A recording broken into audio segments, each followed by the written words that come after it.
Jim Carrey est un des acteurs les plus connus et les plus géniaux de sa génération. Ses mémoires viennent de sortir en français.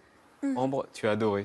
Tout à fait, c'est presque des mémoires. Ça s'appelle Mémoires floues. C'est sorti au Seuil. Jim Carrey a passé 8 ans dessus. Et tout le monde est devenu fou quand il a annoncé qu'il allait écrire ses mémoires. Ils sont deux. Je vais tout expliquer. Donc c'est pas lui qui. Tout le monde est devenu ouf quand il a dit qu'il allait écrire ses mémoires parce que Jim Carrey, d'un côté, c'est un des acteurs les plus connus d'Hollywood. On le connaît pour ses rôles de comédie culte. Il a accompagné l'enfance de plusieurs générations. Mais on le connaît aussi pour des performances incroyables dans des films plus sérieux, Le Truman Show, Eternal Sunshine of the Spotless Mind ou Man on the Moon de Milos Forman. Mais c'est aussi un des acteurs les plus mystérieux. En interview, il fait le pitre constamment et on connaît à peine son visage neutre tellement il est toujours masqué, maquillé, déguisé ou en train de faire des grimaces pas possible.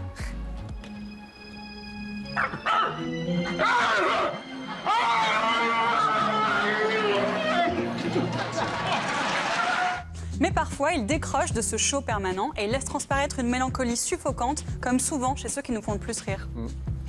I don't exist, so they're all characters that I played, including Jim Carrey. I played the guy that was free from concern so that people who watched me would be free from concern.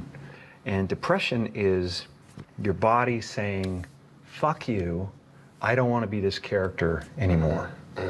I don't want to hold up this avatar that you've created. C'est pour ça que tout le monde ne demande qu'à en savoir plus sur la vie d'un des plus grands génies d'Hollywood. Et tout le monde attendait son autobiographie, sauf que, évidemment, Jim Carrey ne fait pas une autobiographie comme tout le monde. Il l'a écrite avec Dana Vachon, un journaliste et romancier. Et en fait, c'est pas tant des mémoires qu'un roman sur Jim Carrey, un personnage raconté à la troisième personne, un roman complètement barré dont on ne sait jamais ce qui est vrai ou faux. Dans le livre, Jim Carrey vit avec 2 Rottweilers dressés par le Mossad, qui portent tous les deux le même prénom, comme ça il peut les appeler d'un coup tous les deux, qu'il a dressé à lécher ses larmes. Il a aussi entraîné son Pogolom pour le rassurer et lui dire qu'il l'aime. Et il se met de l'autobronzant parce que s'il meurt d'un coup, il veut que les gens de la morgue le trouvent beau. Mais le vrai propos du livre, c'est qu'il va tourner le rôle de sa vie, jouer le dictateur Mao Zedong. Il se vit lors d'une future cérémonie des Oscars vêtu d'un élégant smoking Armani. Il aurait perdu 10 kilos d'ici là, sous les regards admiratifs du monde entier pendant que des scènes de son Mao passaient sur des écrans géants. Il imagina Tommy Lee Jones avec son cou de lézard affaissé sur son siège, réduit à bouillir de rage par le seul pouvoir de son talent.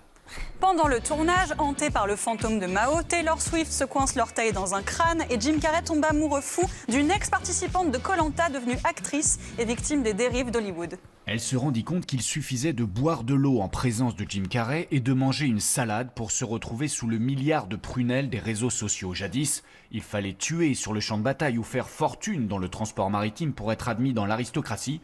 Mais dans l'Amérique actuelle, on pouvait se contenter d'avaler un tartare de thon dans le contexte approprié. Et leur premier date, c'est bien sûr une réunion chamanique où les stars confient leurs angoisses et Gwyneth Paltrow révèle que secrètement, elle adore disséquer des bébés cochons. Some of the celebs that you bring up in the book, anyone getting mad at you? No, I think they're reacting pretty well, like pretty much like this, I think. Ooh. Now that's that.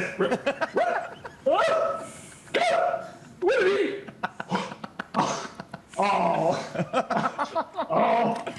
La scène de la fausse réunion chamanique dure des pages et c'est hilarant. Il met des taquets à tous les acteurs les plus connus. C'est hyper drôle et on ne sait jamais s'il faut y croire. Jim Carrey a dit du livre « Rien n'est réel, mais tout est vrai ». Oui, il parle comme Dumbledore. Et en fait, la clé de lecture du livre, c'est ça. I think it's the best way to get to know me, is to get to know my mind. C'est exactement ça le livre, un accès à sa tête avec tous ses délires. Et en filigrane, il y a ses passions, ses peurs, ses coups de gueule et puis aussi de vrais moments de confession. Il raconte que sa vocation de clown est née quand il avait 7 ans pour faire rire sa mère qui était très malade. Il parle de sa relation torturée à la famille. Certains dialogues semblent presque thérapeutiques, comme ce que lui dit son frère ici. C'est toi qui es jamais heureux, Jim. Toi et ton putain de manque de confiance en toi. Ta putain de rage refoulée et ton putain de besoin d'affection. C'est pitoyable. Et en filigrane, le livre est aussi une critique hilarante mais réelle d'Hollywood, à travers les coulisses du faux film sur Mao Zedong, ou à travers les personnages d'actrices inventés par Carrey qui découvrent la réalité du milieu.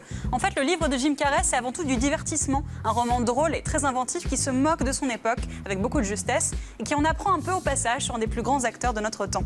I want them to have a good time, to be so struck by the strangeness and the invention of this book that they rip their nipples off and run into the streets screaming my name. Et bah, c'est complètement réussi. Perso, j'ai vraiment adoré et je me suis beaucoup Bah oui, marrée. t'es à fond. Bah, j'ai vraiment beaucoup Bah oui, ri. t'es à quoi. fond. Bah là, a priori, tu vois, j'aurais pas acheté, mais là, ça me donne envie. Tu m'as C'est donné rigolo. envie. Merci Ambre.